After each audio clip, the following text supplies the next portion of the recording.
Ladies and gentlemen, welcome to another video. In this video, we're going to be talking about how to fix your Delta login problem. So let's get straight into the video, shall we?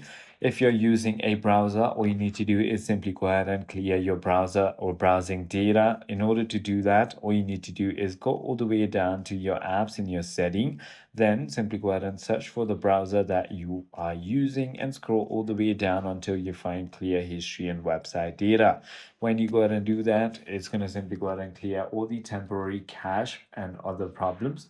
If that still doesn't fix your problem, you might want to reset your password. Use the forgot password feature on the login screen to reset your password if you're experiencing authentication error. If you're using the application and you are not being able to log in, I don't think you have any other options but to uninstall and reinstall your application. I hope this video clarifies everything for you. If you have further more queries, feel free to comment down below and I'll see you on the next one.